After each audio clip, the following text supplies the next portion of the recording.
it's nothing though for me to see, a tricycle go by with a cow tied to the back as they're transporting it to a different field, or someone out. We have a neighbor that walks his goat. And so there's just quirky things all the time.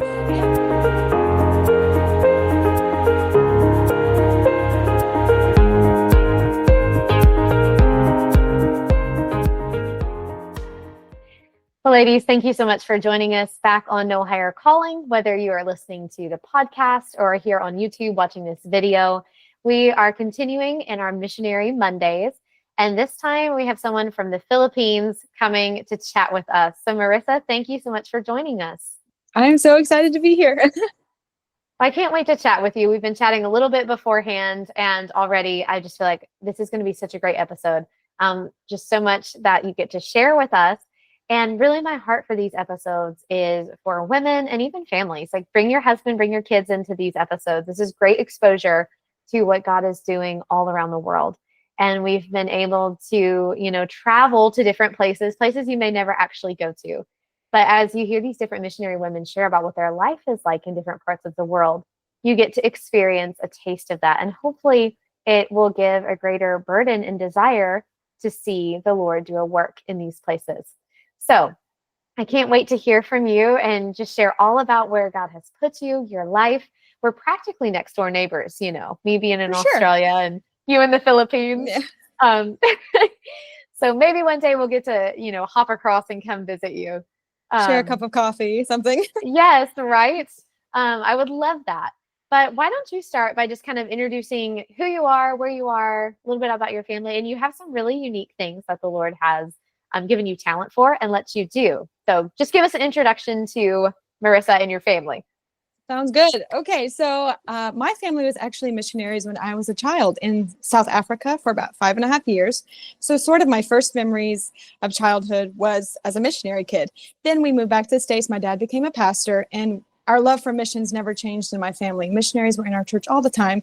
So from a very early age, I was exposed to missions, knew about it, heard the stories from my parents. They had a passion for missions. So I think that from an early age, I was always willing and ready to go. That was just kind of the mindset. So I went off to Bible college and I met my now husband. But when we first started talking, the first thing he told me is, just so you know, God's called me to the Philippines to be a missionary. So basically, if you're not on board with that, this relationship can't really move forward. So I told him right away, I said, I'm fine with that. I surrendered when I was young. I'm totally good with missions. And so from that point on, we started seriously dating. I went on my first Filipino missions trip in 2018. And when I came here, I came without my boyfriend at the time. I came with just my dad. He wanted me to see the country to make sure I knew what I was signing up for. And I loved it. I fell in love with the people, the culture. It was just a great trip overall. And I felt my heart was knit to where God was calling us. So my husband, he's loved missions ever since he was a child. His family is the same. They always loved missionaries. They were in a church that was very active in giving to missions. His Sunday school teacher brought, prayer cards in, and he told me from a young age, he'd memorized the missionary and what country they were in. He knew all that their church supported, even as just a second, third grader. And so he surrendered to go to the Philippines his senior year of high school. After we finished Bible college, he and I went on staff at a church, my dad's church actually, and worked there for 2 years, kind of interned.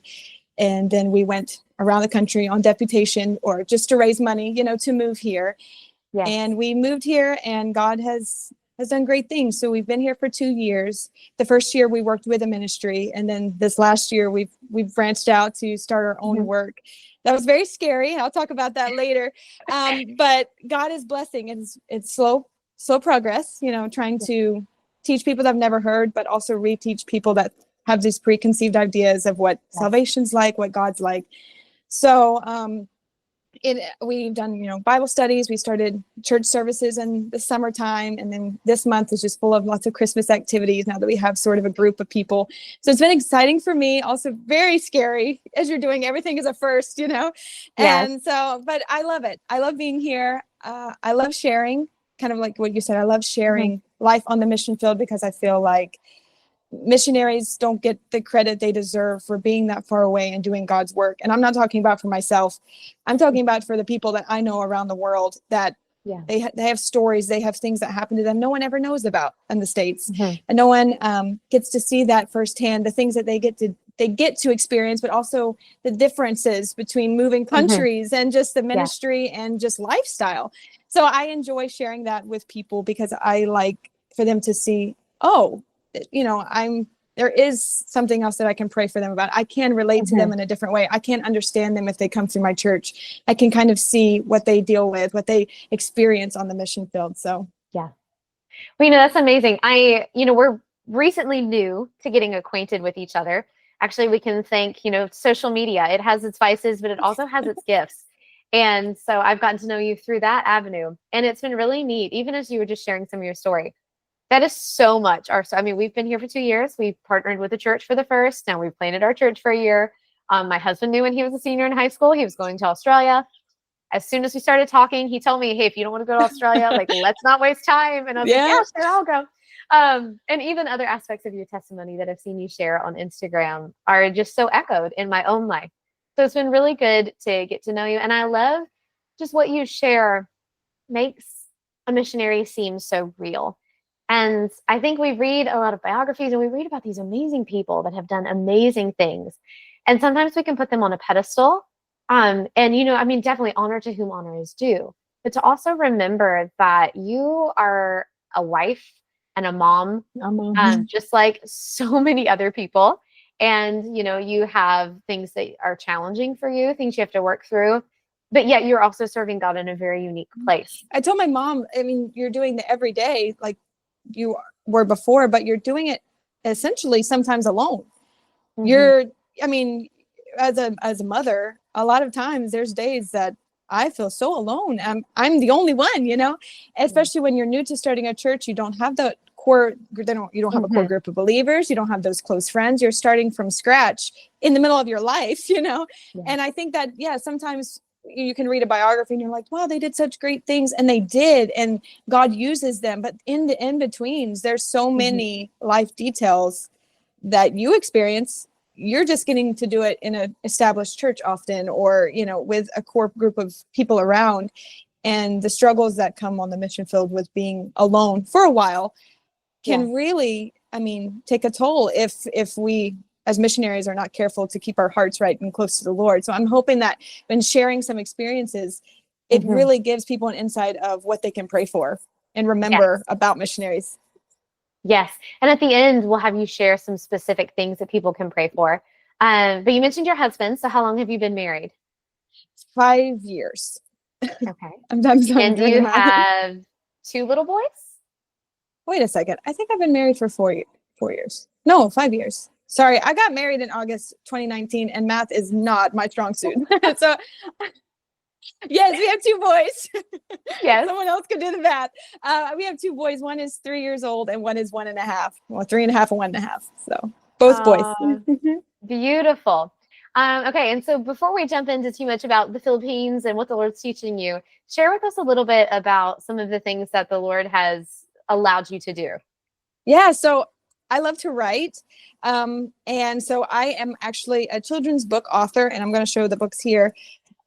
This is Big Bible Adventures. So it just kind of takes place in a Sunday school room with some children that each one kind of has their own struggle, and the Bible in the classroom will open up to the Bible story. They can step in, live the story, learn the lesson. Oh, how fun. So there are 5 students, which means 5 books in the series. This one is about David and Goliath. This one is Esther, and this one is Gideon. I have a 4th book is on its way out soon, and that one's going to be about Nehemiah.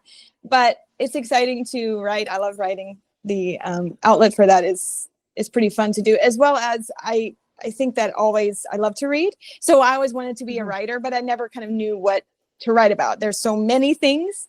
And then one day God kind of laid it on my heart. This is the direction I want you to go in. And I was able to jump on that. And it's a very fun outlet. And I look forward to hopefully writing books for many more years. But also my sister and I have a kind of devotional company, I guess you'd call it. It's called The Highly Favored Life. And we publish ladies devotionals. So these are two of the ones we've published so far. This is Joy and this is Prayer.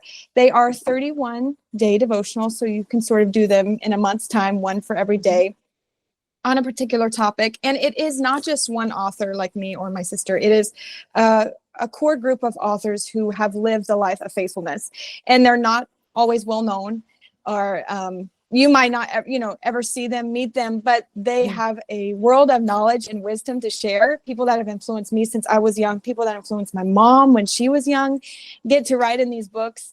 And it is just everyone's kind of viewpoint on a specific topic, allowing you to see a lot of experience within the pages of the devotional.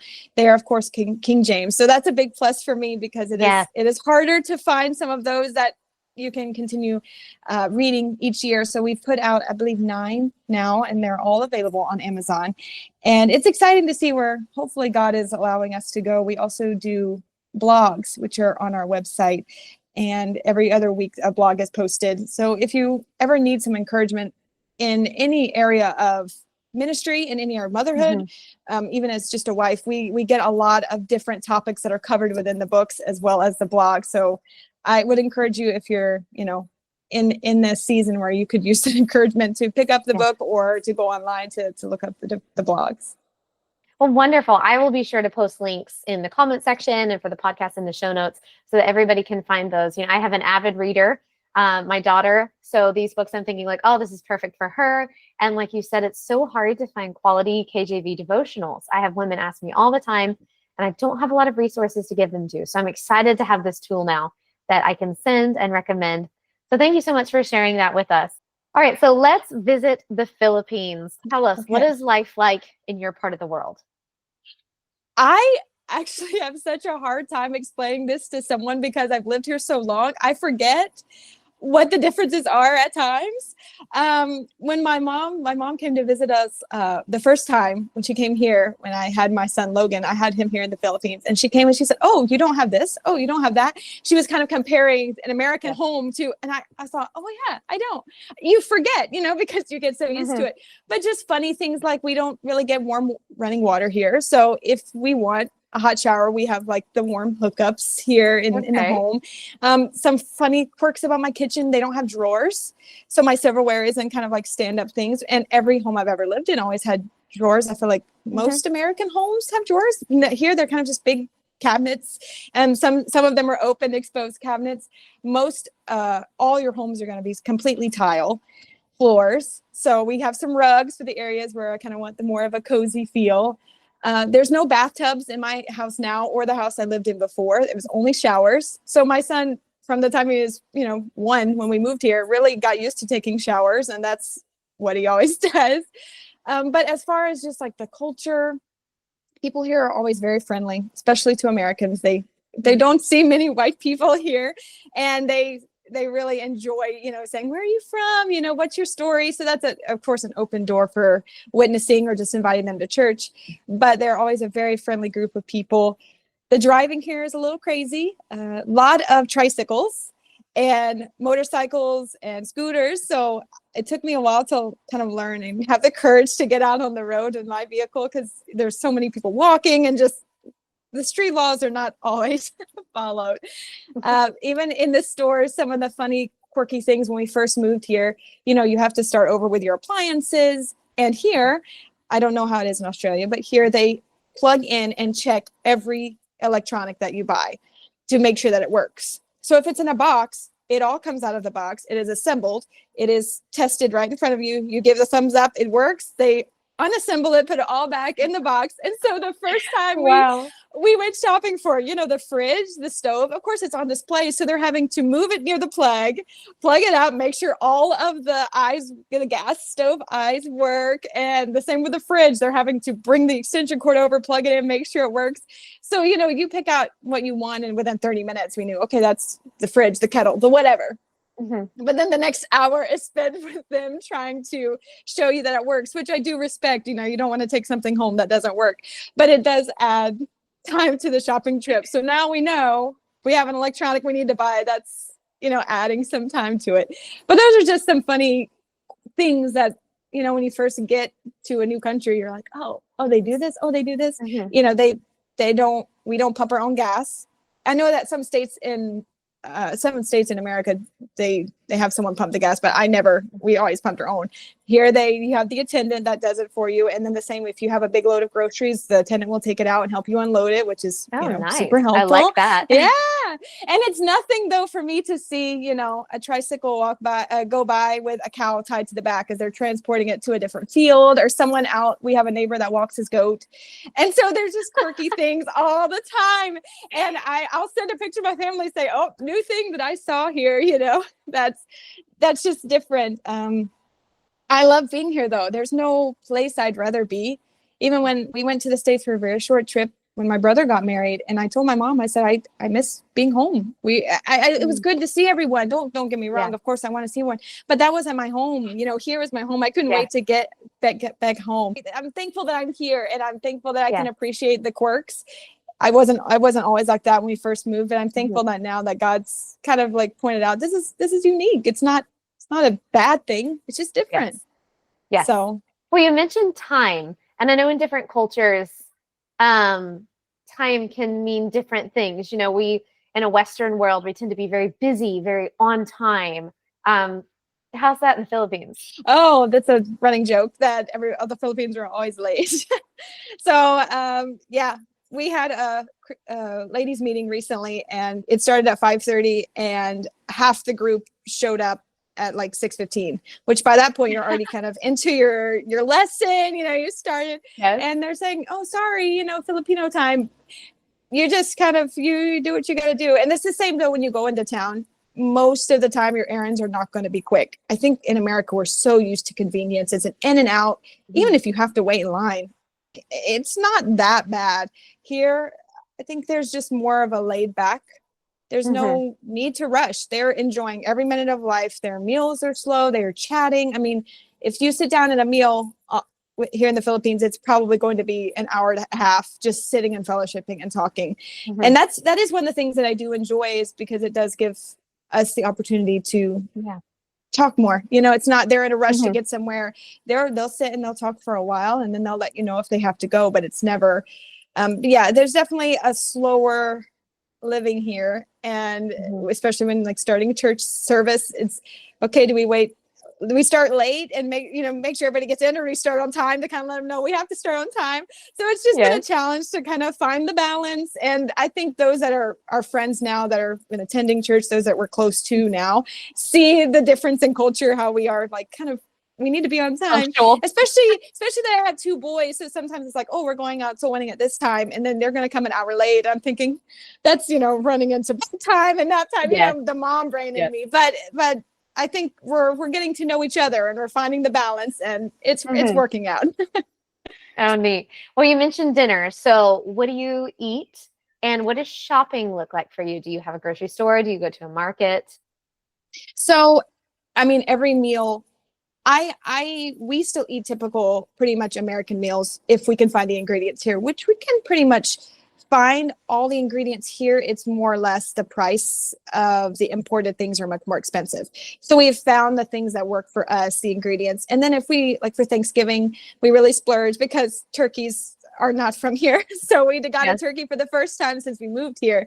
And it was a pretty penny, but we still have some in our freezer, so it'll last us a while. Yes. I think, of course, rice is their main staple. They have it three times a day. I would say we eat rice probably 5 out of the 7 days. We're not quite as religious in the rice eating, but we do enjoy a good rice for their breakfast now, with some Spam and eggs. But grocery shopping, I'm thankful Bacolod is up and coming. It's trying to be the next Manila. So there is a lot of new stores. There's a lot of Americanized stores. We have what's called Landers here, which I would consider very close to a Costco. Very nice, that we really enjoy going to and shopping because it feels like home. But then there are also smaller grocery stores that we go to that are right up the road. I go to vegetable and fruit stands basically exclusively for all my produce because one, it's right up the road from me, but also it's cheaper. And I know that it's, fresh. And so I do that. I don't go to the market by myself because I don't know Ilonggo yet. I'm very still very much just a few words here and there. So if I do go to the market, it's normally for something church related. So if we're having a big meal for maybe the Bible club or even for a church service, I'll ask one of the ladies to go with me, and they'll go to the market with me and help me purchase everything. So I do enjoy going to the market, but still I'm not confident to go by myself a lot of times. So I don't go there often. I would not buy my meat from there because it's normally kind of left out all day. So we do exclusively buy our meat from the grocery store. But other than that, I would say that it's pretty normal. Once you learn the grocery store, it's pretty normal living. When I first walked into a grocery store here, it was like culture shock hit me like a ton of bricks, you know.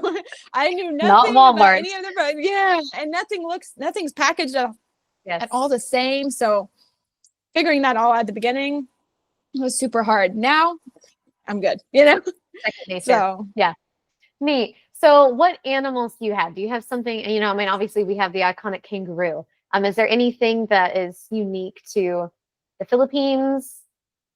I mean, I find geckos in my house every day, all day long, everywhere. So geckos is pretty big. They call them something else here, which I forget now, but geckos, we have them living everywhere. You can hear them at night. They make that, I can't make the noise, and it kind of, you know, they'll sleep on the roof and you hear them. I mean, we have our good amount of rats that come around. Thankfully, none in my house.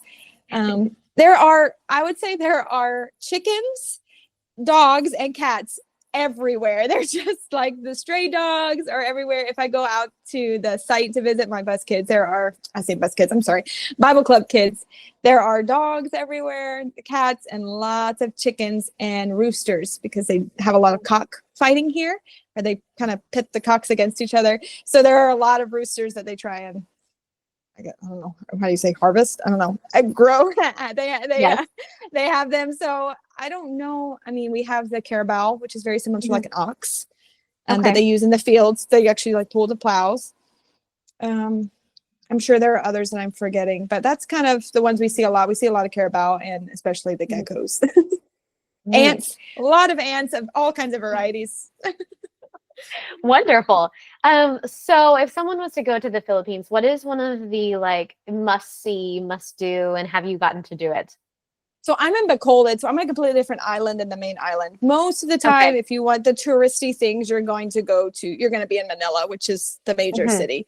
The Mall of Asia is there, so it's a pretty big mall. We've been to both of the malls in Manila, and they're pretty big, and they have a lot of American restaurants. So we have tried a couple. When we go there, we kind of always make a point to go there. If you come to Bacolod, though, there are small little places that you can go. There's a lot of times the resorts here are open to the public to like, you can go in and have like the restaurant, you can go in if there's a beach area. We do not have a lot of beach areas super close to us, but if you do go to a resort, it's normally like a very pretty environment, something relaxing.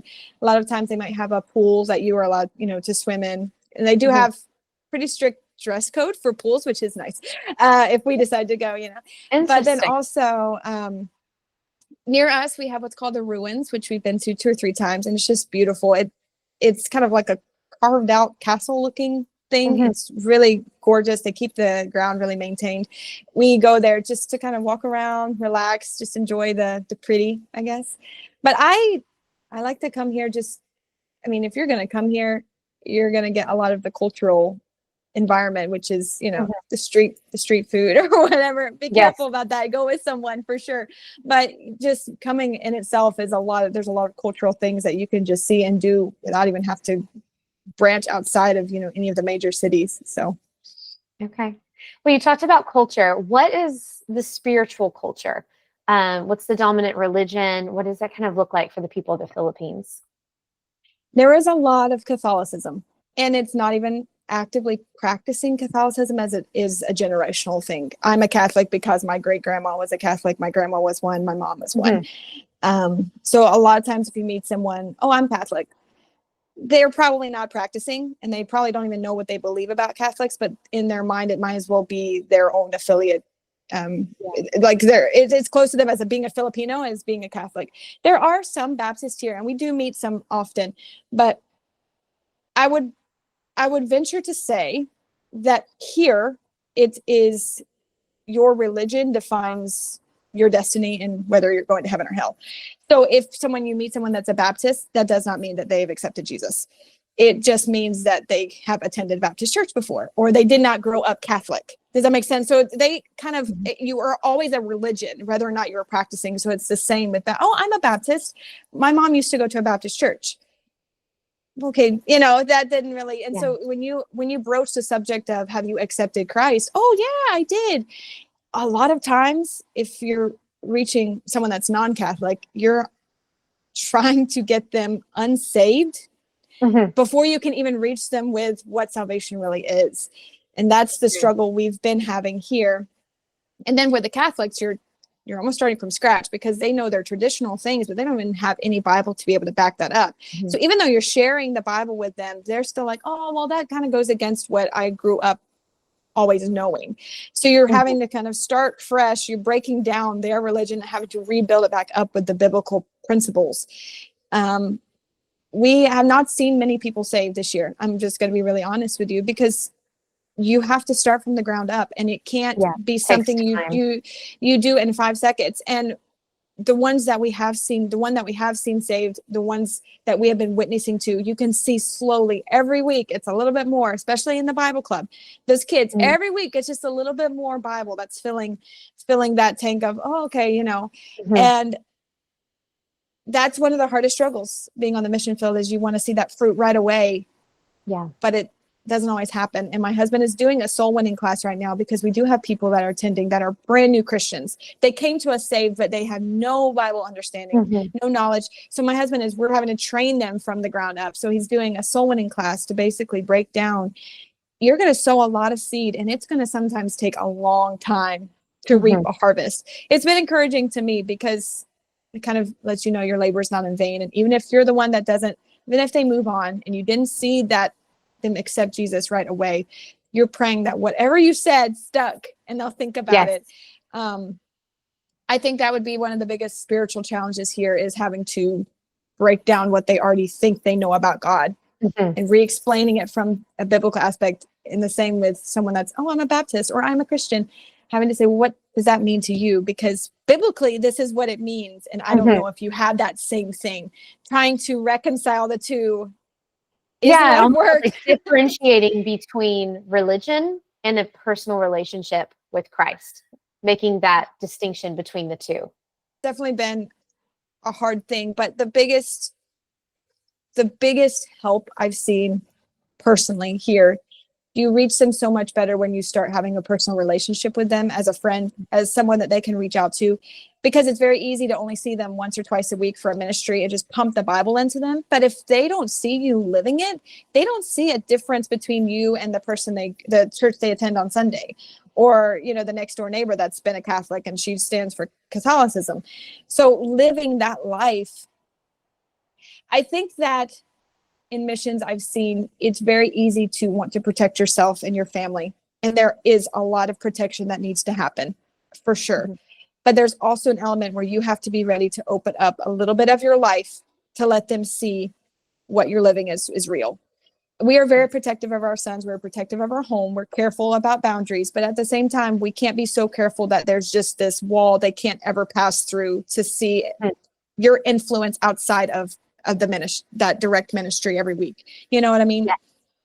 Yeah. And that's hard too, finding that balance, but building the relationship is ultimately where they see a difference. The lady that we saw saved back in the spring, well, it would have been April. One of the things she told me in discipleship from the beginning is, I used to be part of this religion, but they would preach one thing on a Sunday, and then that week they would do the complete opposite, and they would tell me, shh, don't tell the pastor, don't tell this. And she said, I stopped going there, but then I came here for months and we saw her saved. And then she's now been in discipleship.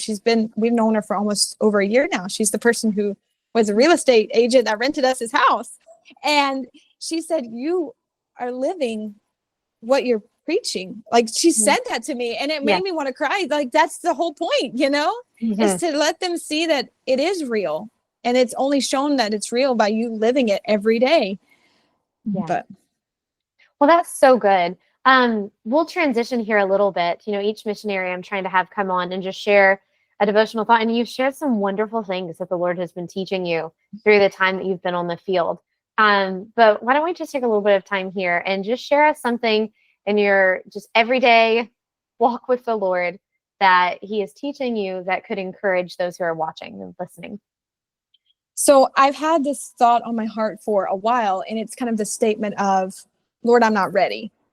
If God's directing you to take the next step, or God has directed your husband to take a step in ministry or in a step in life that scares you, your first thought is, I'm not ready. I mean, even for me, it's smaller. I'd say it's not like life altering, but it's something, God's like, oh, I want you to do, this in the next year. I want you to add this ministry. I want you to add this to an existing ministry. Oh, we're not ready for that. We maybe just need some more time. I think that's our excuse, because we're afraid. Most of the time it's because we're afraid. And some of the time it's because we're selfish. We don't want anything to change. We have that comfort zone. We figured it out. Why switch it up? Why change the rhythm or the routine? But I think that if we're not careful, our fear of the unknown, our selfish desire to keep the friends close, to keep, the perfect schedule for our family, the perfect habits and hobbies just in place, the fear of loss of control, because we kind of, most times women like to plan, they like to control. You can be spur of the moment every now and then, but most of the time we kind of like the routines that we have. We like, the groove that we have. The devil can plant those excuses in your mind to stop you from growing. Because ultimately, when God's put something on your heart and you are not ready to take the next step, that's an excuse from the devil, because obviously God wouldn't have asked you to do it if he did not think that you were ready for it. And I mean, all through the Bible, we see examples of people that took a big step that technically weren't ready for it. Moses at the burning bush said, no, I'm sorry, Lord, I can't really speak that well. It's not for me. I'm not it. God said, yeah, you are. And you know what? Moses asked for Aaron, and then he goes before Pharaoh, and he never even used Aaron, because God knew that he was ready for that next step. And then the same is, Gideon. Gideon put the fleece out thinking, maybe I can change God's mind. Maybe I'm the one, I'm going crazy. This is not really what's going on. And God said, no, this is it. And then God further freaked him out, I feel like, by taking away most of his army. But that allowed Gideon to show God's strength. I mean, that was the whole point. The story is not about Gideon and his 300. It's about God using Gideon, his 300, to do something miraculous. And then one of my favorite stories in the Bible is Nehemiah. Because Nehemiah was a cupbearer. I mean, he went to the king, he drank the drink to make sure it wasn't poisoned, handed it to him. And it was his job at the palace, probably the most cushy thing, that no stress, and then God said, I want you to go and I want you to lead in the building of the wall. And he said, wait a minute, and he fasted and prayed and thought, Lord, I'm not qualified for this. And God said, you are. I want you to go. And he did. And he saw it built in record time. And I think that a lot of times we limit ourselves because we're so quick to say, I'm not ready. No, I can't do it. And I said that we worked here for a year under a ministry, and it was kind of our goal to be in that ministry for a while. But my husband came to me, and I didn't realize that God had been working on him for months about moving and starting something else. I didn't know. So what I got when I sat in the living room and my husband walked in and said, I think that we need to move on, and I think we need to start our own church. My stomach dropped. Everything was like, why? This is the perfect setup. We're learning, we're growing. Why do we have to change it? And definitely the fear came in, because you're all of a sudden, you're more vulnerable. You're outside of that comfort zone. And I think that's when God can grow you the most, right? Because then you're immediately going to him saying, oh God, no, please no. And I think our mindset needs to be, if this is what you want, then you've got to put it in my heart too. And it took me a long time to get on board with a change of decision like that. And it's not just for someone that's married that gets big news. Like, God wants us to go into missions, or God wants us to jump into this ministry. It's for the single girl that's just on the pew, and God says, I want you to do this project. I want you to step out and do this. And you're thinking, why? I'm fine right now. I don't need to change anything. But I think that's the state that we need to change it the most, because we become so comfortable in just the everyday. So I think that it's most important that we fix our heart during that time. We get close to God. read the Bible, find the courage that we need sometimes. And it's going to be from his word, relationships with him, getting stronger, but then also fix our thoughts, because the devil is very quick to put in the what ifs. What if it doesn't work? What if you go to plant this church and no one comes and you literally fail and you have to go back to the States, is what the devil said to me, and I think that it's important that we focus on Philippians 4. It talks about, make sure your thoughts are true, honest, just, good report. Think on these things. Don't dwell on the negative, because if God put it in the heart to do, he's got bigger plans than you can ever imagine. So your little what ifs, God's saying, whoa, just give it to me.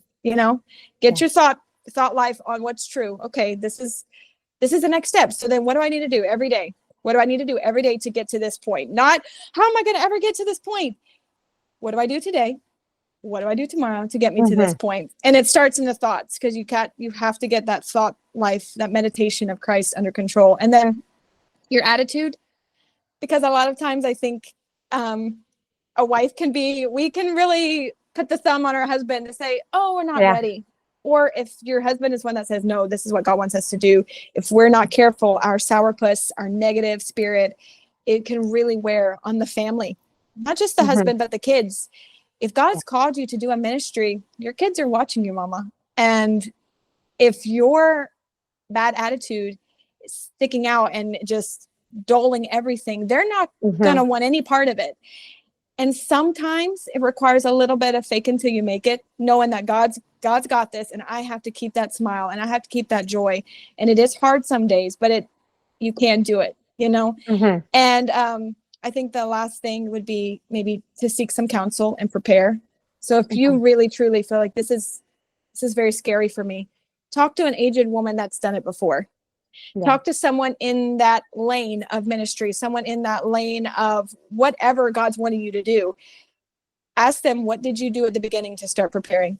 Like, what do I need to start doing right now? Because I've got to get my heart on board. And the faster you get your heart on board, the faster you'll have that peace, knowing that I'm going to be in God's perfect will. And it is easier said than done. I think that a funny joke is, when I was in Bible college, I was terrified of lizards. I was in college in California, and the very desert area. So every time we would go snowboarding, the girls would laugh at me because a lizard would run across and I would scream, break into a hot sweat, and run, cold sweat, and run off squealing, like a girl.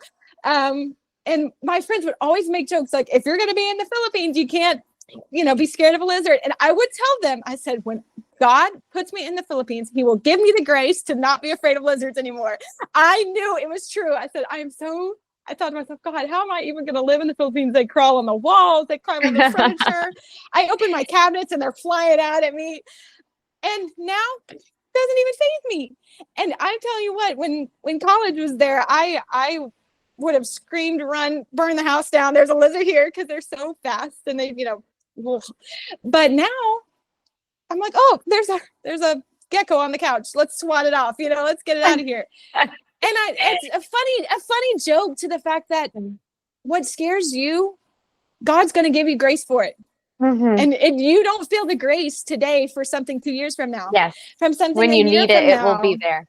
Yeah. Exactly. So you're afraid today, but in a few weeks, a few months, whatever, when you've reached that goal, when you've accomplished, when you've started that work, whatever it is, that grace is going to be there.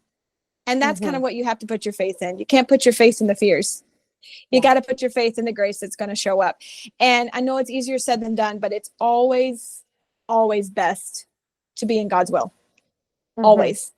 So if the big decision is ready to be made, or the husband comes in and says, this is a new step, or God's put on your heart, this is what I want you to do in this ministry, being in his will is always the right answer.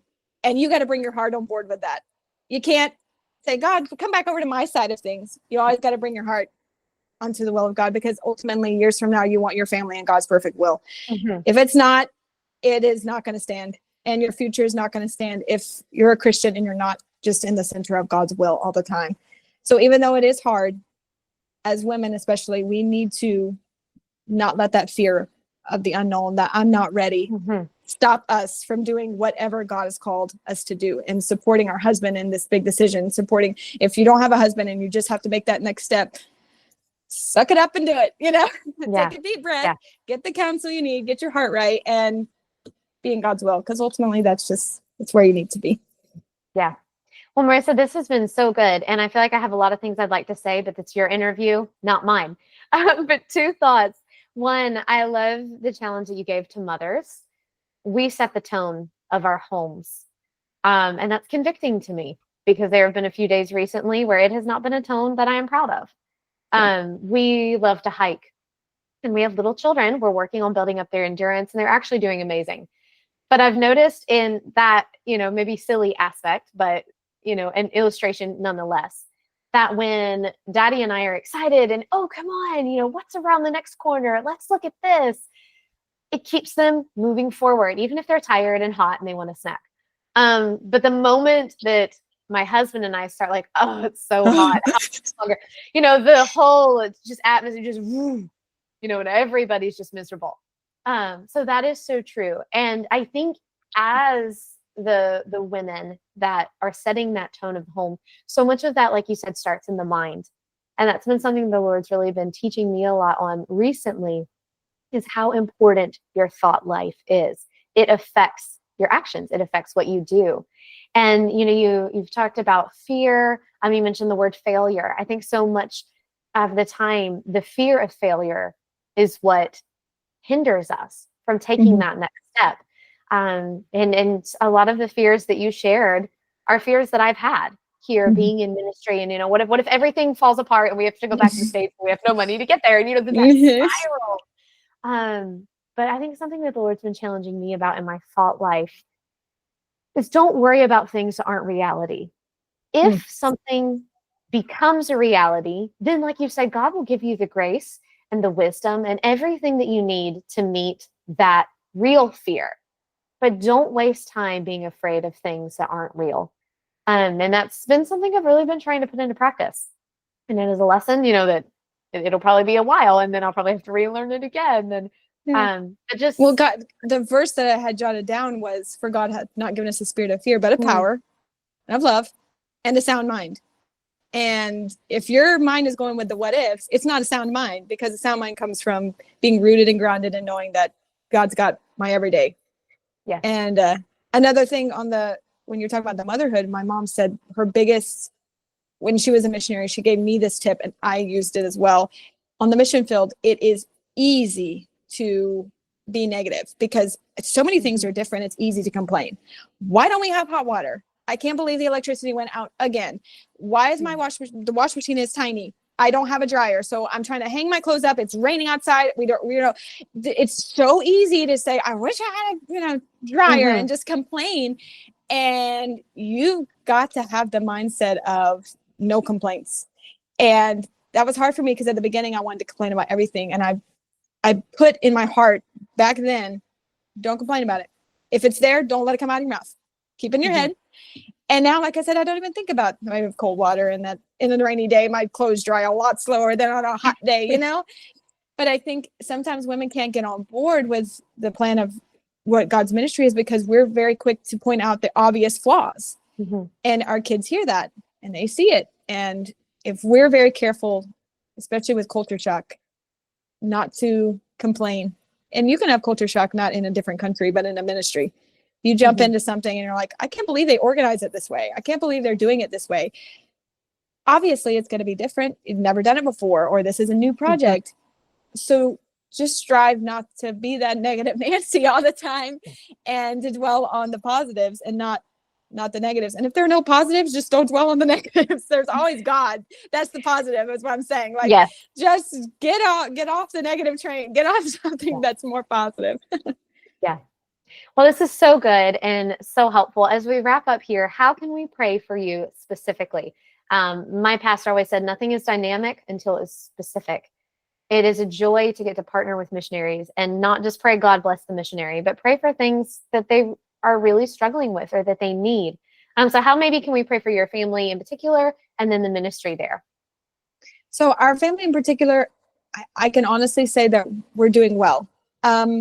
I would pray for, my son Landon has what we just discovered this past summer was sensory integration dysfunction. So if you don't know what that is, you can go look it up. But basically, there have been some struggles in motherhood for me, trying to teach and train, and for him to learn. And being in a different country allows for, like I said, kind of live in a glass house. So we are just working with him to find the best ways to teach and train, and for him to learn. And prayers for me, for my husband, as for wisdom on how to respond to some things, for wisdom on how to teach and train. And we are looking for a therapist here, and we are on a wait list, a very, very long wait list for a very good therapist here. So maybe that's just something, if you want to bring it to God, we would appreciate it. That we can get him some therapy, that we can start learning how to manage and help him learn through it. And then how his reactions with others, because we're constantly with people. So there's that dynamic as well. So just kind of that in our personal family. I'm thankful we don't really have any big needs right now. God has met everything we could ever want. As far as the ministry goes, salvations, because we've been teaching some of these same people for months and months, and the presentation of the gospel is shared. And it's shared in a different way, and it's shared with illustrations, and it's shared with pictures, and it's shared with lifestyle, and it's just clicking, letting it click, especially with the kids, because we've seen, I mean, we do Bible studies every week with the girls. I do, and they're old enough to understand. It's just letting it click, let that light bulb moment happen for them. And I'm just praying extra, extra hard for those kids, that one day, something that I'm saying, I normally teach the kids, so something that I'm saying, the words of my mouth, is just the perfect arrow that pierces through the heart to know what needs to be done. And I would say for the adults as well, we have shared, we have reshared, we have tried to explain, and I know it takes time. So we're just praying that the relationships keep building, and the respect keeps building in a good way, and that we can really just see a lot of salvations this year. But this past year we saw 2 baptisms, and for me that was amazing, because when you go into a ministry, you think no one's going to show up for church, no one's going to get saved, we're never going to see a baptism. But God has been working, and sometimes it's not directly through salvations, but bringing us people that have been saved but not discipled.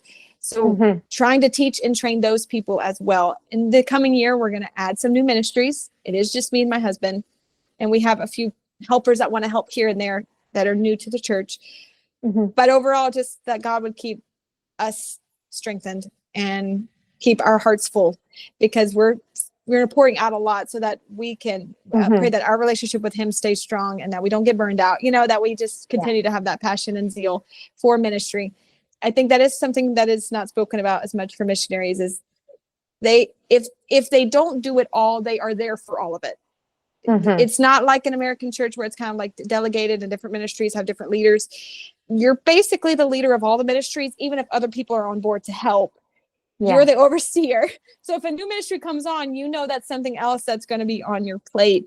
So for us, or for me specifically, just that balance of motherhood and marriage and my home, my spiritual life comes first, and then these other ministries. So praying that everything can be balanced, and that God will just grow people.